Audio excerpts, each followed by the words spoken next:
안녕하세요. 기술사 채널의 아키한입니다. 제가 강의를 오랫동안 진행해 오면서 공부하시는 우리 많은 소장님들로부터 받은 질문 중에 공통적인 한 가지가 좀 있습니다. 그 중에 대표적인 것이 기술사 자격 취득 후에 어떤 활동을 통해서 이제 좀 이렇게 기술사를 좀 적극적으로 쓸 수 있는지에 대해서 많이 좀 문의를 해오셨어요. 그때마다 뭐 제가 몇 가지를 좀 사례를 들어서 설명을 해드렸는데 유튜브를 통해서 법원 감정인 활동에 대해서 제가 조금 아는 대로 좀 설명을 좀 드리도록 하겠습니다. 아마 굉장히 법원 감정인에 대해서 막연하게 알고 계신 분들한테는 뭐 이번 그 동영상이 좀 도움이 될 것 같으니까 잘 살펴봐 주시고 이후에 반응이 더 좋으면 이후에 여러 가지 또 내용들을 좀 더 추가해서 또 설명해 드리도록 하겠습니다. 자, 먼저 내용을 좀 보죠. 기술사 자격증의 활용에 있어서 이제 무엇을 할 수 있을지에 대한 궁금증이 좀 있는데요. 일단 그 전에 우리가 기술사를 취득하려고 하는 것은 기술인으로서 어떤 긍지를 가지고 어떤 그 보장된 어떤 삶을 좀 살기 위해서 노력을 좀 하시는 거잖아요. 네, 그렇게 보면 우리가 지금 살고 있는 이 세상에서 사실 이게 편안하게 살기 좀 어렵지만 그래도 좀 이야기를 해본다면 레드오션과 뭐 블루오션으로 이렇게 좀 이야기를 할 수가 있습니다. 이런 기술자 자격증으로 어떤 레드오션에서 블루오션 또는 퍼플오션, 뭐 퍼플오션은 뭐 말 그대로 천국과 같은 것이죠. 과연 뭐 이런 것이 있을지는 제가 모르겠습니다만은 뭐 그런 말이 있으니까 이렇게 경쟁 치열하고 수익성이 낮은 곳에 계신 어떤 레드오션에 계신 분들이 블루오션을 찾아서 가는 경우가 많은데 그 중에 그 징검다리가 되는 것이 이제 기술사 자격증이 될 수 있도록 뭐 저희도 굉장히 좀 관심을 가지고 있고요. 근데 그런 것 중에 하나가 결국에는 뭐냐면 법원 감정인입니다. 그래서 이런 부분에서 이 법원 감정인을 저희가 한번 살펴보도록 하겠습니다.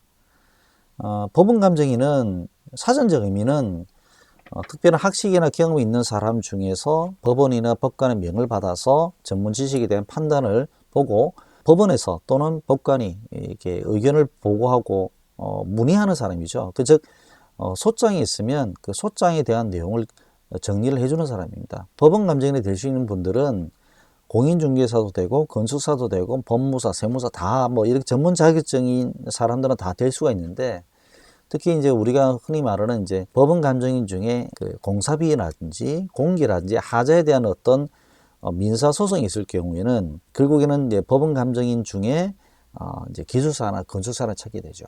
우리가 이제 기술사나 건축사 중에 건축사 중에 어떤 게 좀 많이 환영을 받습니까? 이렇게 문의하시는 분도 있는데 건축사가 굉장히 좋은 자격증이잖아요. 사업을 하기 위해서는. 근데 법원 감정인에서는 기술사가 훨씬 더 유리한 곳이 있습니다. 실제적으로 건축사분들은 이제 계획 플래닝, 그다음에 도면 그 작성 또 검토 이런 부분에 좀 강점이 있으시고 기술사는 이제 건물이 짓는 과정에서 생긴 어떤 일에 대해서는 가장 전문적인 어떤 견해를 갖고 계시기 때문에 이런 부분에서는 훨씬 기술사를 많이 찾게 돼 있어요. 그래서 건축사보다는 기술사를 많이 그 법원에서 찾으시는 것을 제가 직접 볼 수가 있었고요. 그 다음에 좀 궁금해 하시는 분 중에 법원 감정인 신청을 어떻게 하는지 이 내용을 잘 모르시잖아요. 그래서 막연하게 법원 감정인이 어떻다, 그 다음에 어떻게 하면 돈을 버는 분도 있더라 뭐 이렇게 이야기를 하시는데 법원 감정 신청부터 해서 그에 대한 그 다음에 자격 요건 이런 것들을 좀 설명해 보도록 하겠습니다. 일단은 지금 화면에 법원 감정 온라인 감정 신청이 있어요. 이게 이제 어느 때 올라오냐면 9월에 홈페이지에 신청을 하게 되어 있습니다. 그래서 그해 말까지에 대한 신청 완료된 내용을 가지고 그 다음에 이제 그 법원 감정인들이 활동을 하게 되는데요. 그게 매년 그렇게 이제 신청을 하게 되는 것이죠. 그래서 보면 좌측 하단부에 보시면 청량, 그다음에 공사비, 문서, 신체, 진료 기록이 감정인이 있는데 저희 쪽의 감정인은 결국 공사비 등 감정이죠.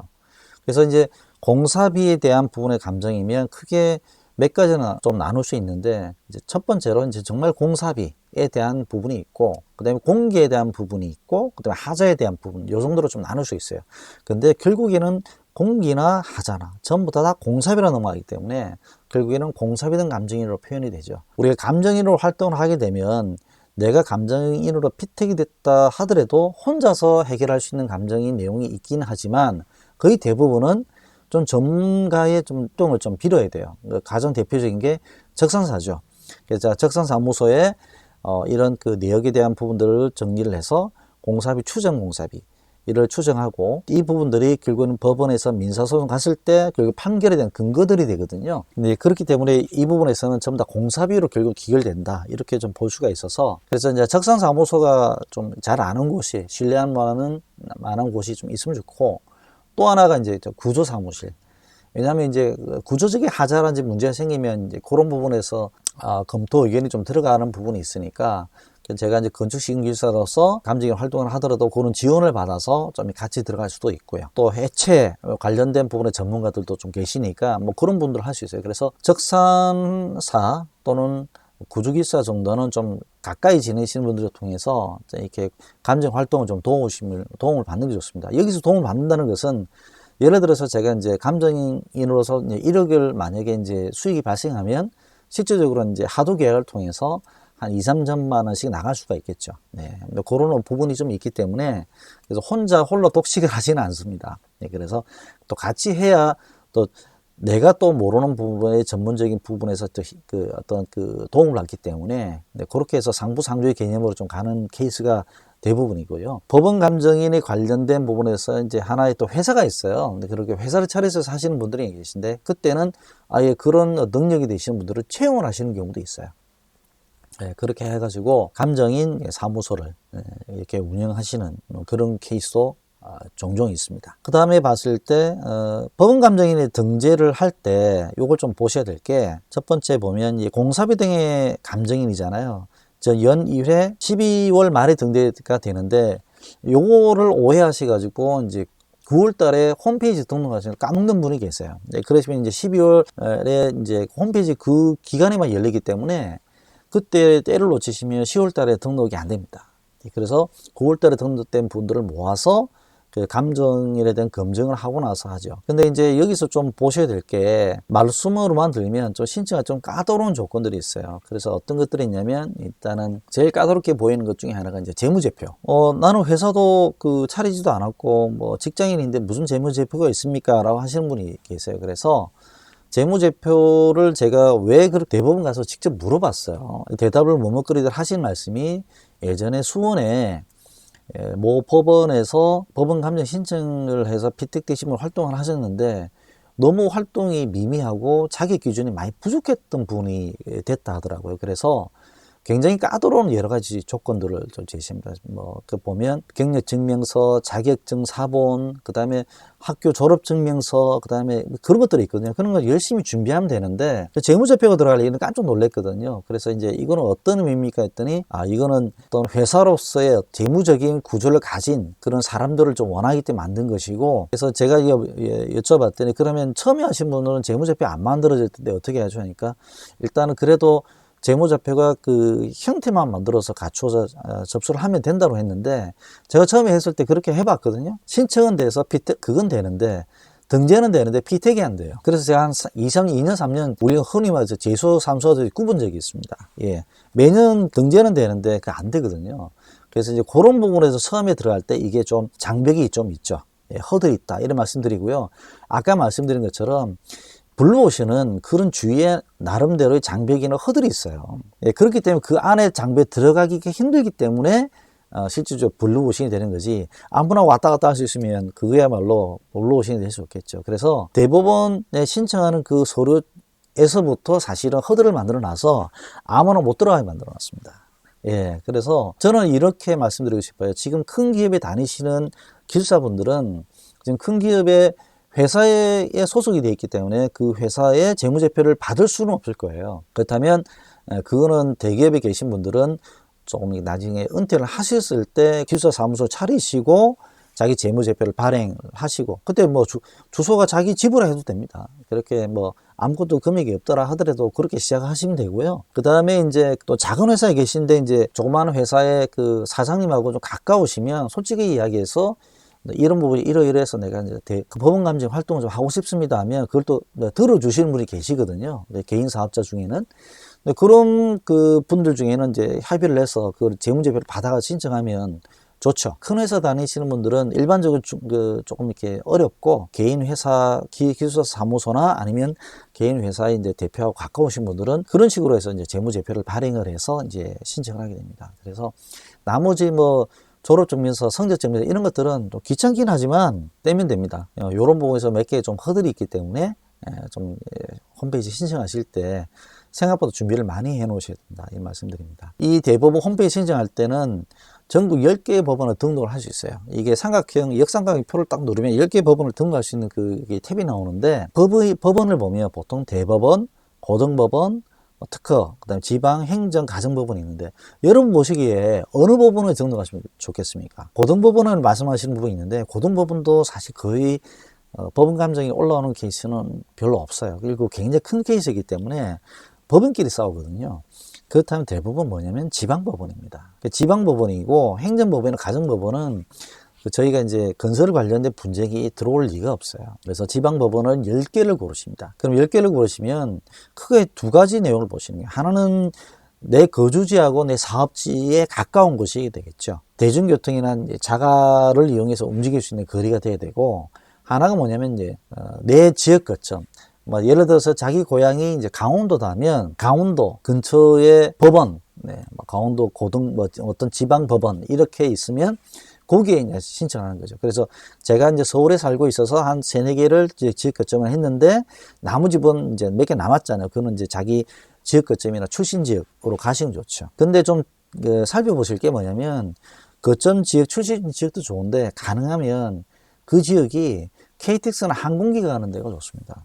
그래서 아까 이제 강원도 같은 경우에는 물론 뭐 공항도 있고 뭐 도로도 잘 돼 있지만, 아무래도 부산, 광주, 제주도 요런 쪽에 이제 추가로 하시는 게 좋죠. 왜냐하면 KTX나 비행기를 타고 가시는 게 훨씬 빠르거든요. 이게 몇 번 왔다 갈지도 모르는데, 거기 버스로 타고 가시거나 아니면 자가 운영을 해서 이게 한 3-4시간 운전하시는 거리는 좀 문제가 있어요. 그래서 그쪽에 있는 지방법원은 선택을 안 하시는 게 좋습니다. 예. 그래서 자기가 특별하게 나는 강원도 쪽에 애착이 있어서 강원도 어느 부분에는 내가 하겠다 하시는 부분은 말릴 수는 없지만, 자기가 있는 지역 거점 외에는 대중교통, KTX나 항공기가 좀 접근하는 쪽이 훨씬 더 유리하죠. 오히려 KTX보다 항공기로 사용하는 제주도가 더 가깝습니다. 예, 1시간밖에 거리가 안 되니까. 그런 것들을 참조하셔가지고 전국 10개의 법원을 등록 신청을 하시면 됩니다. 처음에는 이제 연락이 안 올 경우 많거든요. 저는 한 2년 동안 안 왔어요. 그래서 이게 무슨 일인가 해서 굉장히 궁금해 했는데, 대법원에 이 제도를 만드신 분을 제가 좀 만났습니다. 이분이 좀 설명을 해 주셨어요. 잘 모르시는 분이 많은데, 하나는 자격증수가 있고요. 하나는 경력점수가 있습니다. 대법원에서 받아봤을 때 이 서류 쭉 보고 자격점수와 경력점수를 딱 만듭니다. 예, 그게 각각 5점 만점이에요. 예, 이거는 또한 자료에도 나오지 않는 부분이거든요. 내부 규정이기 때문에 그 내용을 살펴보면, 자격증수에서는 전문 자격증이 있고 학위를 봅니다. 특히 전문 자격증이라면 우리가 말하는 기술사 자격증, 건축사 자격증, 이런 것들을 좀 이야기하는데, 학력은 보통 이제 대조를 많이 하시잖아요. 근데 들었던 내용은 아무래도 대학원 석사 이상이 유리하다는 이야기는 들었어요. 법원 감정인을 전문적으로 하시다가 석사만 따시려고 따로 대학원에 들어가시는 제가 몇 분을 봤습니다. 학사만 가지고는 안 되느냐? 아닙니다. 가능한데 자기 점수가 조금 부족해질 수가 있겠죠. 안 그래 되면 경력 점수를 커버를 해야 되거든요. 이런 부분이 좀 있고, 자기 점수에서는 이게 전문 자격증, 기술사 자격증과 그다음에 이제 학사, 석사, 박사면 더 좋겠죠. 그다음에 이제 경력 점수는 5점 만점인데, 이것도 법원 감정 활동 이력이에요. 그냥 법원 감정 활동을 많이 하신 분에 대해서 굉장히 점수를 주게 돼 있어요. 그래서 이제 그때 제가 들었던 게 10점 만점이잖아요. 그러면 이게 한 6점, 7점 되면 굉장히 좋은 점수로 해서 활동하기 좋은데, 한 3, 4점 넘으면 실제로는 이게 피택도 잘 안 되고, 피택 되더라도 규모가 좀 작은 쪽으로 좀 되게 되어 있습니다. 그래서 규모가 좀 작은 경우는 과연 얼마짜리가 좀 들어올까요? 그래서 보니까 3천만 원짜리도 좀 있고요. 4천만 원짜리 뭐 이런 것도 좀 있습니다. 그래서 뭐 그 3천만 원 미만은 거의 못 본 것 같고요. 좀 큰 거는 한 1억 가까이 되는 것도 있죠. 근데 이게 이렇게 할 수도 있는데, 여러분이 지금 계속 말씀드리는 건 법원 감정인입니다. 우리가 흔히 말하는 사감정이 아니거든요. 사감정은 그 금액 단위가 굉장히 다릅니다. 그래서 공동주택 한 단지에서 만약에 민사소송이 나면, 건설사도 소송 들어오고, 그 다음에 이제 주민협의체 또는 주민들이 이렇게 어떤 뭘 만들어 들어오잖아요. 그러면 서로 이제 민사 붙으면 그 금액이 좀 많을 때는 10억 단위가 아니라 100억 단위가 넘어갑니다. 네, 물론 그 여기서 100억 단위 되면 네, 이제 거기 이제 붙는 변호사도 로펌이 되겠고, 뭐 한둘이가 아닐 수도 있겠죠. 그래서 이제 여기에서 제가 알기로는 좀 많이 가져가실 때는 성리수당이 한 30% 정도까지 되는 걸로 알고 있어요. 굉장히 변호사들이 돈을 많이 버는 이유를 알겠더라고요.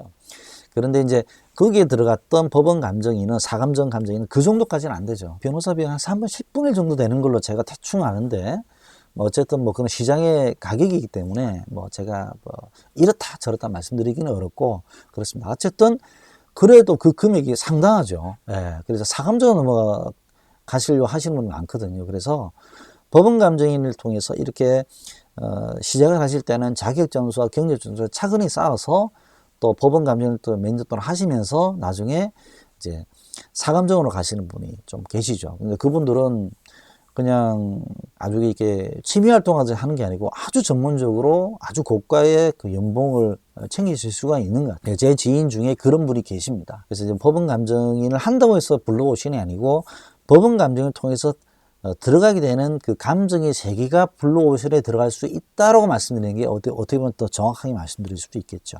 네, 그렇습니다. 그 다음에 법원 감정의 절차는 막 간단하게 말씀드리면, 감정 신청을 하게 되면 소송 당사자 중에 한쪽이 감정 신청하면 감정이 선임 절차를 하는데, 보통은 이제 세 분의 그 이제 리스트가 올라오거든요. 그러면 그 원고나 피고 쪽에서 이제 같이 보고 나서 마음에 드는 한 사람을 뽑아요. 내용이 좀 복잡하거나 규모가 좀 크면 한 5명까지도 한다는 얘기 있는데, 보통 3명이 해서 그 중에 1명을 뽑고요. 그 다음에 이제 감정 실시를 하게 되면 법원 감정인이 자기의 기술적인 어떤 내용을 가지고 현장 조사를 해서 어떤 근거를 가지고 감정인으로서 이제 소장을 쓰게 되죠. 그래서 여러분 잘 아시겠지만은 판사는 어떤 내용을 귀로 듣거나 청취를 하는 것보다는 대부분 글로 읽습니다. 그렇기 때문에 글을 잘 써야 되거든요. 그래서 글을 쭉 정리를 해서 기술적인 근거 내용, 뭐 논문도 뭐 가끔씩 이제 첨부도 되고, 뭐 저는 논문을 좀 붙여보니까 효과가 있었어요. 해가지고 감정 실시하고, 또 마지막으로 감정 결과는 이제 재판부가 이 결과를 바탕으로 해, 감정 결과를 토대로 해서 판결의 주요한 어떤 그 이제 근거가 되죠. 예. 그래서 너무 뭐 당연한 것이겠지만은 판사, 검사, 변호사분들이 이게 법률 전문가지 건설 관련된 전문가가 아니잖아요. 그래서 건설 관련 분규가 있다 하더라도 그 건설에 관련된 부분에서 아무래도 좀 기술력이 약하기 때문에 우리 법원 감정인에 대한 부분에서 많이 의지를 하게 돼 있어요. 그래서 첫 번째 스텝 1에서 감정 신청해서 3명의 감정 사가 올라왔을 때 이 사람이 우리 편을 들어줄 가능성이 높을 것이냐 안 높을 것이냐, 이런 부분에서 눈치 싸움이 상당합니다. 예, 특이한 점이 좀 있었던 그런 기억이 좀 있습니다. 그래서 이제 법원 감정인 활동을 보면 뭐 우리가 보면 크게 이제 레드오션, 블루오션 뭐 이렇게 우리 삶 중에서 이제 이야기를 하시는데, 저는 뭐 제 개인 생각에는 블루오션이라는 것은 없습니다. 자기가 블루오션을 창조해가 만드는 과정 속에서 그게 이제 창출될 수 있다 보는 거지, 가만히 있는 데서 주어지는 건 아니거든요. 그렇다 해서 저희가 너무 경쟁 구도가 좀 크거나 수익성이 약한 쪽에 계시면 힘들게 가잖아요. 그래서 그런 분들보다는 차라리 이제 블루오션 쪽에 아무래도 좀 갈 수 있는 방향에서 법원 감정인이 좀 또 낫지 않을까, 이렇게 생각을 합니다. 법원 감정을 통해서 아까 말씀드린 사감정으로 가는 부분들, 지금 이제 우리가 법원 감정을 간다고 하지만 또 하나의 내용이 있거든요. 그래서 이제 대항산사 중지형으로 했어요. 그래서 이제 여러분들께서 오늘 제가 이제 간략하게 오늘 뭐 제가 강의가 아니고 이런 부분에서 그냥 어떤 곁다리로 좀 설명을 드렸지만, 여러분들 만약에 댓글이나 이런 걸 통해서 좀 많이 더 궁금해 하시고 호응이 좋으면 제가 조금 더 좀 알아보고 좀 갖고 있는 자료를 좀 정리를 해서 대한상사중개원에 들어가서 이제 하는 것도 좀 알려드리겠습니다. 그래서 대법원을 통해서 법원 감정을 활동하는 것도 하는 방법이고, 대한상사중개원을 통해서 들어가는 방법도 한 방법이거든요. 그래서 이제 그렇게 해서 하시는 분들이 좀 나눠지게 되는데, 제 생각에는 또 들어본 이야기를 봤을 때 대한상사중개원 감정이 훨씬 더 유리합니다. 그런 부분에서는 여러분들이 호응이 좀 있고, 사실 이 강의 내용에 정리하는 게 아니기 때문에 제가 그냥 조금 이렇게 플러스 알파로 좀 설명을 드리는 내용인데, 여러분께서 좀 관심이 있다 싶으면 많이 좀 이렇게 댓글 달아주시고, 내용 달아주시면 제가 용기 내가지고 한번 대한사적 중지원하고 사감적 내용도 좀 곁들여 가지고 짧지만 좀 깊이 있는 내용으로 한번 설명드리도록 하겠습니다. 자, 오늘 여기까지 해서 제가 그 법원 감정인 여러분들이 좀 궁금해하시는 내용에 대해서 좀 설명을 드렸습니다. 네, 감사합니다.